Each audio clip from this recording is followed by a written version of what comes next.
Hello students, how are you? This is CBSE Science classes for class 10th and it is our part number 18 of chapter number 4 carbon and its compound। पिछले part में हम NCERT exercise के question answer solve कर रहे थे और हमने exercise के 5 क्वेश्चन सॉल्व कर लिए थे। Now we come to question number 6। आज हम क्वेश्चन नंबर 6 से क्वेश्चन सॉल्व करेंगे। What is a homologous series? Homologous series क्या होती है? Explain with an example. तो यहाँ पर होमोलोगस सीरीज को आपको एग्जाम्पल के साथ एक्सप्लेन करना है। तो इसका सॉल्यूशन है a homologous series is a series of compounds which has the same functional group. तो होमोलोगस सीरीज एक ही तरह के कंपाउंड्स होते हैं या आप कह सकते हैं कि एक ही प्रकार के कंपाउंड्स की एक सीरीज होती है जिनमें फंक्शनल ग्रुप सेम होता है। This also contain similar general formula and chemical properties. इनके जनरल फार्मूले बिल्कुल सिमिलर होते हैं और केमिकल प्रॉपर्टीज़ भी लगभग सेम होती हैं। Since there is a change in the physical properties we can say that there would be an increase in molecular size and mass. यहाँ पर हमें जैसे हम आगे बढ़ते हैं होमोलोगस सीरीज में एक कार्बन फिर 2 कार्बन 3 कार्बन, तो सीरीज जैसे आगे बढ़ती है तो उनकी फिजिकल प्रॉपर्टीज़ में थोड़े डिफरेंस देखने को मिलते हैं। तो यहाँ पर हम कह सकते हैं कि ऐसा इसलिए होता है क्योंकि उनके मोलिकुलर मास और मोलिकुलर साइज में वृद्धि होती है, इस कारण से उनकी फिजिकल प्रॉपर्टीज थोड़ी बदल जाती है। For example methane, ethane, propane, butane ETC all part of the alkene homologous series. Example के तौर पर हम यहाँ पर मीथेन, इथेन, प्रोपेन और ब्यूटेन को ले रहे हैं। ठीक है, तो ये सब हमारे एल्केन की होमोलोगस सीरीज है। आपने पढ़ा है होमोलोगस से एल्केन, एल्कीन और एल्काइन होती हैं। इनके अलावा फंक्शनल ग्रुप होते हैं हमारे, जैसे एल्कोहल होता है, कार्बोक्सिलिक एसिड, एल्डिहाइड, कीटोन, उन सब की अपनी अपनी होमोलोगस सीरीज होती है, अपनी अपनी फैमिली होती है कंपाउंड्स की। The general formula of this series is CnH2n+2 और इसका जनरल फार्मूला CnH2n+2 होता है, ये भी हमने पढ़ा है। तो मीथेन का फार्मूला होगा CH4, इथेन का होगा CH3CH3, प्रोपेन का होगा CH3CH2CH3, ब्यूटेन का होगा CH3CH2CH2CH3। तो यहाँ पर आप इस तरह से होमोलोगस सीरीज लिख सकते हैं, बना सकते हैं। ये एल्केन की है, एल्कीन भी लिख सकते हैं, एल्काइन भी लिख सकते हैं। तो यहाँ पर एक और विशेष खास बात होती है होमोलोगस सीरीज की, वो भी आपको यहाँ पर लिखना है। It can be notice that there is a difference of CH2 unit between each successive compound. तो एक होमोलोगस सीरीज के जो मेंबर्स होते हैं, हर 2 सक्सेसिव मेंबर्स या कंटिन्यूस मेंबर्स के बीच में एक CH2 यूनिट का डिफरेंस होता है। जैसे यहाँ पर CH4 है और फिर C2H6 है। ठीक है, तो इन दोनों के बीच में 1 कार्बन और 2 हाइड्रोजन का अंतर है। ठीक है, यहाँ पर 4 हाइड्रोजन है और यहाँ पर 6 हाइड्रोजन है, तो 1 कार्बन और 2 हाइड्रोजन का अंतर होता है। इसी तरह से इथेन और प्रोपेन में भी CH2 का अंतर है और प्रोपेन और ब्यूटेन में भी CH2 का अंतर है। तो इस तरह से यहाँ पर आपको ये लाइन भी लिखनी है। ये कई बार पूछ लिया जाता है MCQ के रूप में। मल्टीपल चॉइस क्वेश्चन की संख्या अब आपके बढ़ा दी गई है 10th बोर्ड एग्जाम में, तो आप इस तरह से भी क्वेश्चन को लर्न करें। इसके अलावा यहाँ पर एक क्वेश्चन और बन जाता है कि जो 2 सक्सेसिव मेंबर्स होते हैं किसी भी होमोलोगस सीरीज के, उनके मोलिकुलर मास में कितना डिफरेंस होता है। तो यहाँ पर यदि CH2 का मोलिकुलर मास निकालेंगे तो कार्बन के 12 और 2 हाइड्रोजन के 2, तो ये हो जाते हैं अपने 14 एटॉमिक मास यूनिट। तो 2 सक्सेसिव मेंबर्स के बीच में 14 एटॉमिक मास यूनिट का यहाँ पर मोलिकुलर मासेज में अंतर पाया जाता है। तो इस तरह से भी आप इसको लर्न करके रखें। Okay, then we come to our next question. Question number 7. How can ethanol and ethanoic acid be differentiated on the basis of their physical and chemical properties? आपको इथेनॉल और इथेनोइक एसिड में difference लिखना है और वह भी उनकी physical और केमिकल प्रॉपर्टीज़ के आधार पर। तो ethanol does not react with sodium hydrogen carbonate. ऊपर भी हमने यहाँ पर डिफरेंस पढ़ा था कि आप इथेनॉल और इथेनोइक एसिड में अंतर कैसे करेंगे। तो आपने वहाँ पर सोडियम हाइड्रोजन कार्बोनेट या सोडियम बाइकार्बोनेट के साथ रिएक्शन करवा के देखी थी। तो इथेनॉल सोडियम बाइकार्बोनेट के साथ रिएक्शन नहीं करता है, जबकि ethanoic acid sodium hydrogen carbonate के साथ अच्छे से रिएक्शन करता है और यहाँ पर बबल्स बनते हैं, फिजेस होती है, गैस आउट होती है। ठीक है, CO2 के रूप में। आपने देखा था कि यहाँ पर 3 प्रकार के प्रोडक्ट बनते हैं हमारे, एक साल्ट बनता है, एक वाटर बनता है और एक CO2 बनता है। ठीक है, then ethanol a good smell. Ethanol की स्मेल अच्छी खासी होती है, लेकिन ethanoic acid smell like vinegar, इसमें एक खट्टी स्मेल आती है विनेगार के जैसी। विनेगार भी इथेनोइक एसिड या एसिटिक एसिड से ही बनाया जाता है। 4% जो वाटर सॉल्यूशन होता है इथेनोइक एसिड का, उसे हम विनेगार कहते हैं। No action in litmus paper. Ethanol litmus paper पर कोई प्रभाव नहीं दिखाता है क्योंकि यह एसिड या बेस दोनों में से कुछ भी नहीं होता है, लेकिन इथेनोइक एसिड इसके नाम के साथ एसिड जुड़ा है, इसलिए blue litmus paper two red, ये ब्लू लिटमस को रेड में कन्वर्ट कर सकता है क्योंकि यह थोड़ा एसिडिक बिहेवियर दिखाता है, एक वीक एसिड होता है। Then ethanol show burning taste. Ethanol का यदि टेस्ट आप करते हैं तो आपके गले में जलन होती है, मुंह में जलन होती है, मतलब ये जलन वाला इसका टेस्ट होता है। और इथेनोइक एसिड का टेस्ट सोर होता है, ये खट्टा होता है, इसी से विनेगार बनाया जाता है जो फूड को प्रिजर्वेटिव करने के लिए यूज में लिया जाता है as a preservative. Then question number 8, why does micelle formation takes place when soap is added to water. जब हम सोप में पानी मिलाते हैं या पानी में सोप को ऐड किया जाता है तो मिसिल क्यों बनते हैं। Will a micelle be formed in other solvent such as ethanol also. क्या हम वाटर की जगह दूसरे सॉल्वेंट ले लेते हैं जैसे कि इथेनॉल, तो क्या यहाँ पर आपके मिसिल फॉर्मेशन होगा या नहीं। देन इसका सॉल्यूशन है micelle formation takes place because of the dirt particles in water and clean water. Micelle formation तब होता है जब आपके वाटर होता है, क्लीन वाटर होता है और उसमें कुछ डर्ट पार्टिकल्स होते हैं। There are two mediums that are involve. Micelle formation में हमेशा दो मीडियम इन्वॉल्व होते हैं, one is pure water and the other is dirt also called impurities. एक तो प्योर वाटर होता है और दूसरा डर्ट होता है, गंदगी होती है इम्प्योरिटीज के रूप में। Soap also has two parts. इसी तरह से सोप के भी दो पार्ट्स होते हैं, एक ऑर्गेनिक टेल होती है और एक आयोनिक हेड होता है। ठीक है, हमें पता है कि सोप क्या होते हैं, लॉन्ग चेन कार्बोक्सिलिक एसिड होते हैं, साल्ट होते हैं सोडियम और पोटेशियम के। So the organic tail mixes and dissolve with the dirt, whereas the oil or grease and ionic head dissolve and mixes with the water। तो जो है organic tell होती है, जैसे आप डायग्राम में देख सकते हैं, सोप मॉलिक्यूल है, एक उसकी एक लंबी टेल है जो ऑर्गेनिक होती है, लॉन्ग कार्बोक्सिलिक एसिड की चेन की है एक टेल होती है जिसे हम हाइड्रोफोबिक टेल भी कहते हैं। हाइड्रोफोबिक का मतलब होता है जो वाटर से डरती है या वाटर से दूर भागती है। साथ ही इसमें एक पोलर हेड होता है। ठीक है, ये पोलर हेड है, इसमें आपके आयोनिक पार्ट होता है, COONA पार्ट होता है, ये पोलर होता है, और ये हाइड्रोफिलिक होता है, मतलब वाटर की तरफ ये अट्रैक्ट होता है या वाटर के साथ ये चिपकता है।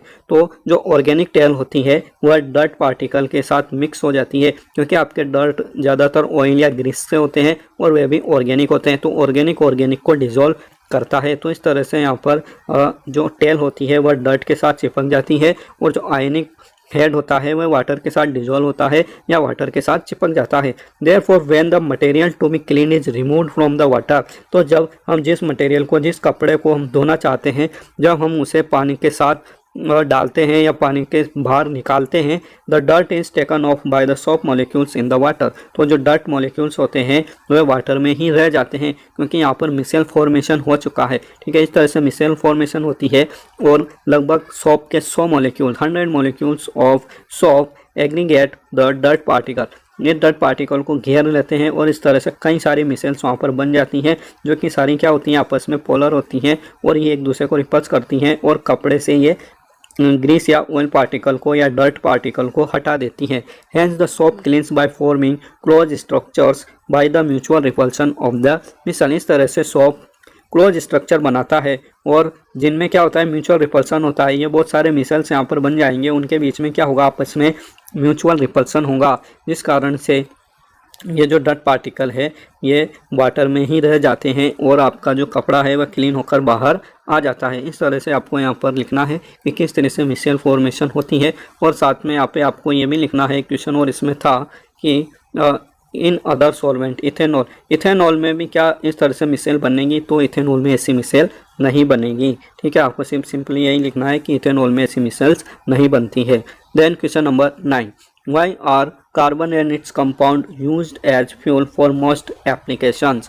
हम कार्बन कंपाउंड को फ्यूल के रूप में ही यूज करते हैं ज़्यादातर एप्लीकेशंस में। ऐसा क्यों है और कंपाउंड्स को क्यों नहीं यूज करते।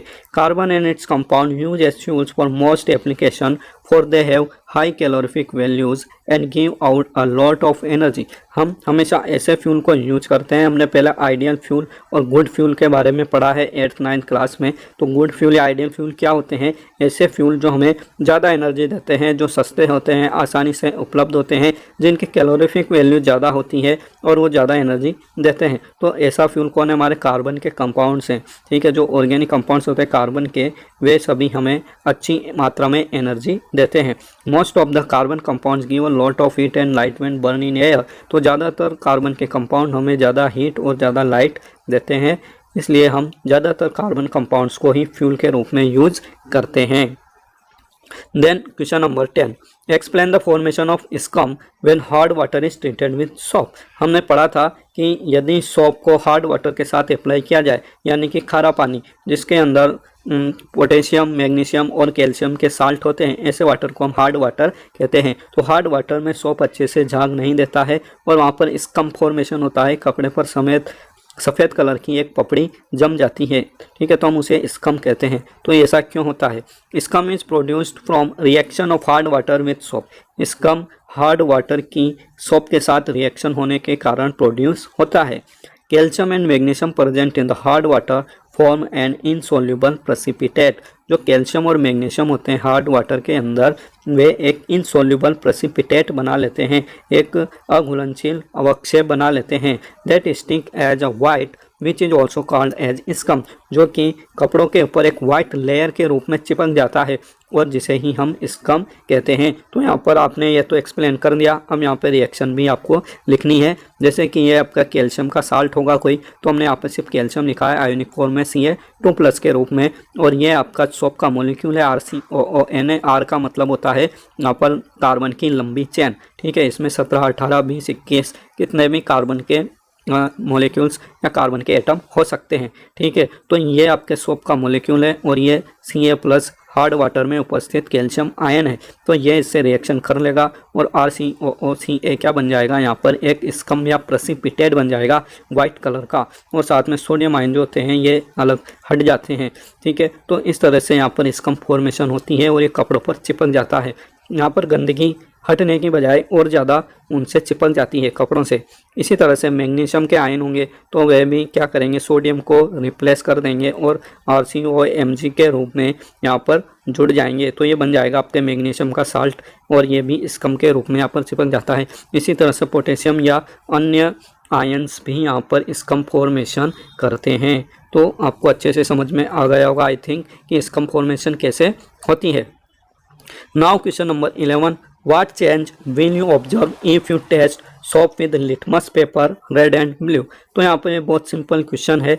सोप की जो एसिडिक या बेसिक प्रॉपर्टीज होती हैं उसको ऑब्जर्व करना है आपको। यदि आप सोप को लिटमस पेपर के साथ टेस्ट करेंगे तो वह क्या रिजल्ट देगा। When we test soap with litmus paper, color of litmus paper turns blue. जब हम सोप को लिटमस पेपर के साथ रिएक्शन कराते हैं या लिटमस पेपर ऐड करते हैं तो उसका कलर ब्लू हो जाता है फ्रॉम रेड। वह रेड से ब्लू हो जाता है क्योंकि सोप क्या होता है, थोड़ा बेसिक होता है। As soap is basic it turns red litmus paper into blue, क्योंकि इसका जो नेचर होता है वह बेसिक होता है, क्योंकि हम इसमें NaOH डालते हैं। सोप को हम जब मैन्युफैक्चरिंग करते हैं तो उसमें सोडियम हाइड्रोक्साइड डालते हैं, इस कारण इसका जो नेचर होता है वह बेसिक होता है। इसके साथ ही आपने पहले भी पढ़ा है चैप्टर नंबर 2 में कि हमारे जो नेचुरल इंडिकेटर होता है जैसे टर्मेरिक, हल्दी, जब हमारे कपड़ों पर ऊपर सब्जी गिर जाती है और हम उसको साबुन से साफ करते हैं तो उसका कलर रेड हो जाता है, क्योंकि उसमें हल्दी होती है और जो टर्मेरिक होती है, हल्दी होती है, वह बेसेस के साथ रेड कलर देती है। तो उससे भी आपको याद होना चाहिए कि सोप के अंदर क्या होता है, बेस होता है, या ये basic nature, basic behaviour show करता है। Okay, then question number 12, what is hydrogenation.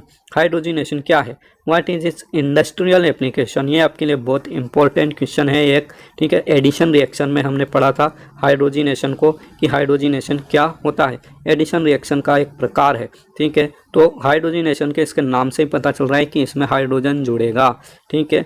Bond टूटेंगे और उनकी वैलेंसी खाली होगी कार्बन की और वहाँ पर हाइड्रोजन जुड़ जाएगा एडिशन रिएक्शन में। देन सॉल्यूशन देख लेते हैं इसका।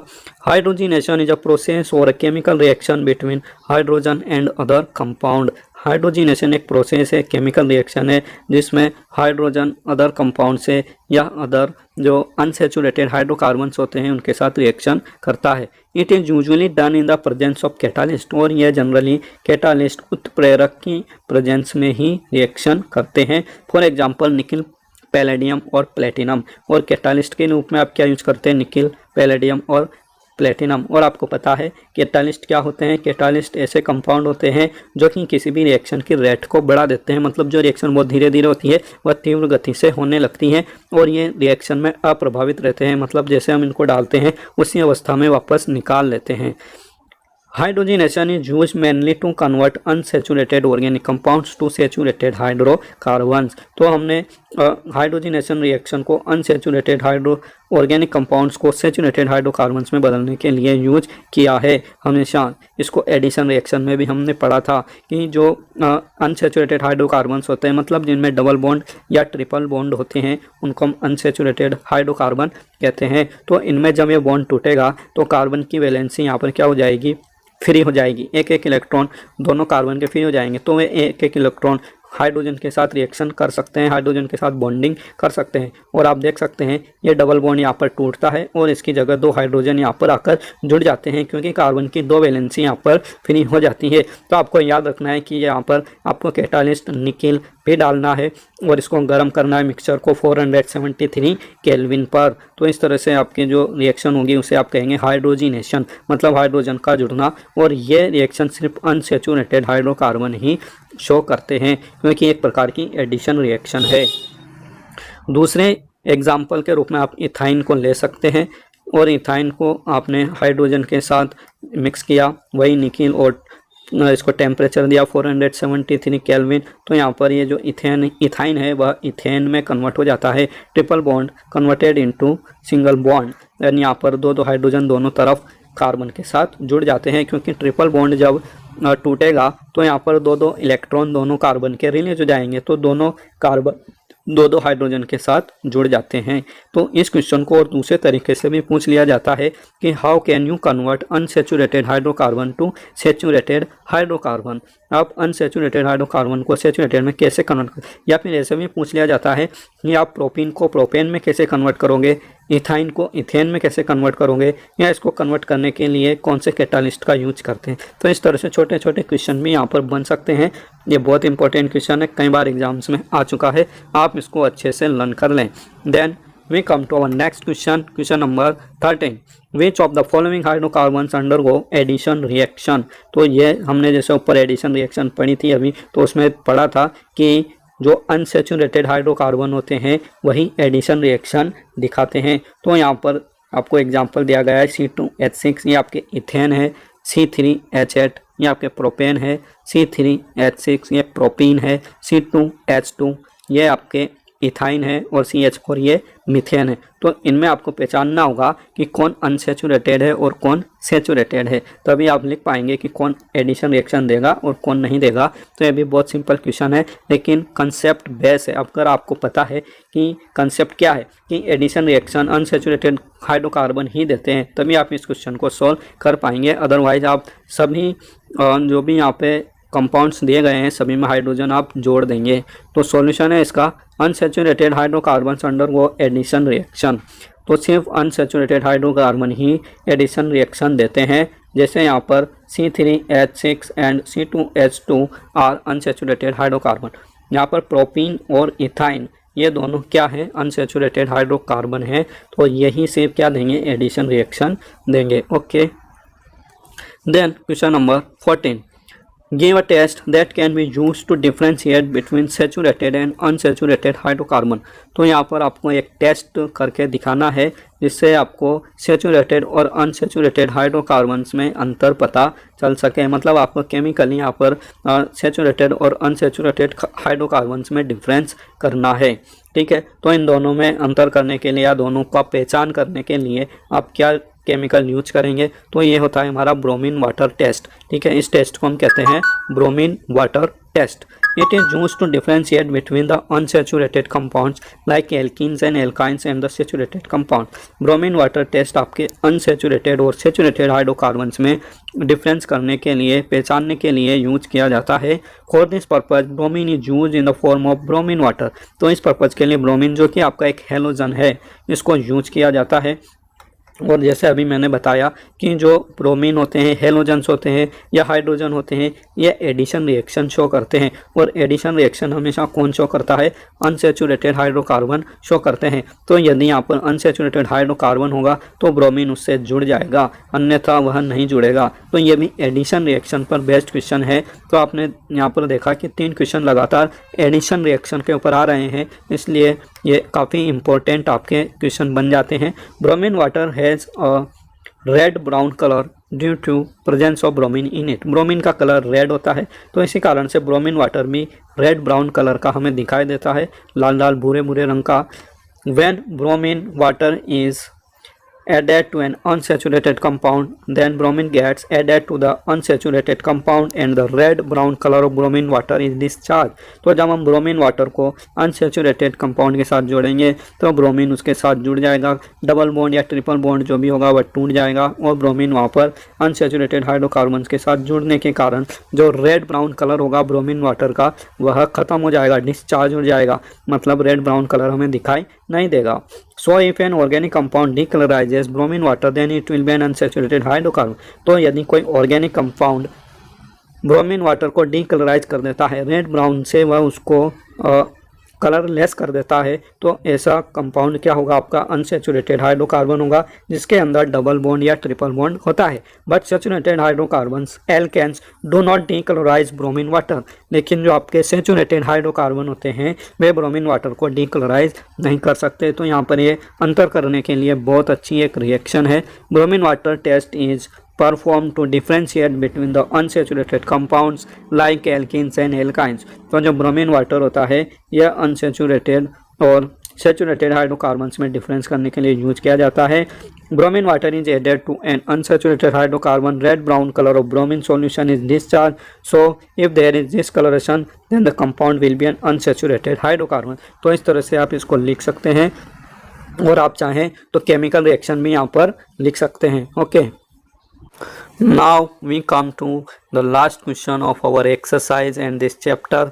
It is explain the mechanism of the cleaning action of soap. यहाँ पर आपको क्लीनिंग एक्शन एक्सप्लेन करना है सोप का, किस तरह से सोप मॉलिक्यूल्स आपकी क्लीनिंग करते हैं, कपड़ों को साफ करते हैं, उनका क्या मैकेनिज्म है, क्या क्रियाविधि है, उसको आपको यहाँ पर लिखना है। तो इसके ऊपर हमने ऊपर में कई सारे क्वेश्चन पढ़े हैं। मिसल फॉर्मेशन कैसा होता है, सोप मॉलिक्यूल कैसा होता है, तो वही सब आपको वापस कंबाइन करके लिख देना है। तो सॉल्यूशन है there are so many impurities and dirt mixed in water and most of all the dirt do not dissolve in the water. तो बहुत सारी इम्प्योरिटीज़ होती हैं वाटर के अंदर मिक्स्ड होती हैं और सारी प्रॉपर्टीज़ वाटर में डिजोल्व नहीं होती हैं, कुछ अघुलनशील अशुद्धियाँ भी वाटर में होती हैं। Soap molecules are combination of salt such as sodium और पोटेशियम। तो सोप मॉलिक्यूल क्या होते हैं वह भी आपको यहाँ पर लिखना है कि सोप मॉलिक्यूल साल्ट होते हैं जो कि सोडियम और पोटेशियम के लॉन्ग कार्बोक्सिलिक एसिड होते हैं। The molecules are of a long chain of carboxylic acid. ये आपके सोडियम और पोटेशियम के लॉन्ग चेन कार्बोक्सिलिक एसिड के साल्ट होते हैं। So when the carbon chain is dissolved in oil and the ionic end is dissolved in the water, the soap started cleaning and trapping the dirt. तो जब carbon chain soap molecules को हम water में add करते हैं या फिर dirt particle में ऐड करते हैं तो जो कार्बन चेन होती है, लंबी कार्बन चेन जिसे हम लॉन्ग हाइड्रोकार्बन चेन कहते हैं, जो कि ऑयल सोल्यूबल होती है, ये हाइड्रोफोबिक होती है, वाटर से दूर भागती है, लेकिन ये आपके जो ऑयल या ग्रीस होते हैं उनसे ये अट्रैक्ट होती है, ऑर्गेनिक मॉलिक्यूल से ये चिपकती है, ऑर्गेनिक को डिजोल्व करता है और पोलर को डिजोल्व करता है। ये बात आपको याद रखनी होगी क्योंकि ये जो पोलर हेड होता है, शॉर्ट आयोनिक पार्ट, ये पोलर होता है और वाटर भी आपका पोलर नेचर शो करता है, H3O+ आयन वो दिखाता है। तो ये पोलर तो पोलर के साथ रिएक्शन करेगा और नॉन पोलर या ऑर्गेनिक पार्ट, ऑर्गेनिक मॉलिक्यूल जो कि आपके ऑयल या ग्रीस के रूप में होते हैं, फैट के रूप में होते हैं, उनके साथ ये रिएक्शन करेगा, उनके साथ ये चिपकेगा। ठीक है, तो जो आयोनिक एंड होता है वह वाटर के साथ डिजोल्व होता है और जो कार्बन चेन होती है वह डर्ट के साथ डिजोल्व होती है या उसके साथ चिपक जाती है। The soap start cleaning and trapping the dirt. तो इस तरह से वह जो डर्ट होती है उसको ट्रैप करना शुरू कर देते हैं सोप मॉलिक्यूल और वहाँ पर मिसेल फॉर्मेशन होता है। When this happens the soap molecules form structure that are called micelles. तो जब ऐसा होता है तो सोप मॉलिक्यूल्स एक विशेष प्रकार के स्ट्रक्चर बनाते हैं जिन्हें हम मिसेल्स कहते हैं। Are used for capturing the oil droplets and then the other end being the ionic faces. तो ये जो टेल होती है वह मिसेल्स के रूप में ग्रीस या ऑयल पार्टिकल को कैप्चर कर लेती है, ठीक है। और जो दूसरा एंड होता है वह आयोनिक होता है, वह बाहर की तरफ वाटर मॉलिक्यूल की तरफ फेस करता है अपना। This will then for an emulsion in water and help in dissolving the dirt or impurities when the clothes are washed। तो जब हम क्लॉथ को वॉश करते हैं साबुन लगाने के बाद हम उसको कपड़े को पानी में डालते हैं तो जो आयोनिक फेस होते हैं, पोलर हेड होते हैं, वह वाटर के साथ चिपक जाते हैं और इस तरह से डर्ट पार्टिकल जो है आपके कपड़े को छोड़ देता है और वाटर के अंदर एक इमल्सन बन जाता है। आपने देखा होगा कपड़े झोंकोलने के बाद वाटर के अंदर एक वाइट कलर के आपको पार्टिकल्स दिखाई देते हैं, तो वह इमल्सन होता है, ठीक है। तो ये डर्ट पार्टिकल यहाँ पर कपड़े से बाहर निकल जाते हैं जब हम उसको वॉश करते हैं। तो इस तरह से आपको यहाँ पर आंसर लिखना है, सोप मॉलिक्यूल क्या होता है और मिसल फॉर्मेशन कैसे होती है, दोनों के डायग्राम यहाँ पर बनाने हैं जो आपने ऊपर भी पढ़ा है, देखा है। The soap molecules have different properties at different ends. Soap molecules में दोनों एंड की प्रॉपर्टीज अलग अलग होती है। The first end being the hydrophilic end which dissolves in water and is attracted toward the water and the second one being the hydrophobic is dissolved in the hydrocarbon and is repulsive to water. तो ये दो जो and होते हैं soap molecules के, एक long hydrocarbon chain होती है जो वाटर रिपल्सिव होती है लेकिन ऑयल सोल्यूबल होती है, ऑयल को अट्रैक्ट करती है, ये हाइड्रोफोबिक होती है, ठीक है। और जो आपका शॉर्ट आयोनिक पार्ट होता है ये पोलर होता है, वाटर सोल्यूबल होता है या हाइड्रोफिलिक होता है, ठीक है। तो ये चीज़ यहाँ पर लिखी गई है। The hydrophobic tail aligns itself along the surface of the water। जो हाइड्रोफोबिक टेल होती है, लंबी टेल, वह वाटर की सरफेस से दूर भागती है और अपने आप को वह वाटर की सरफेस पे अलाइन कर लेती है because it is not soluble in water.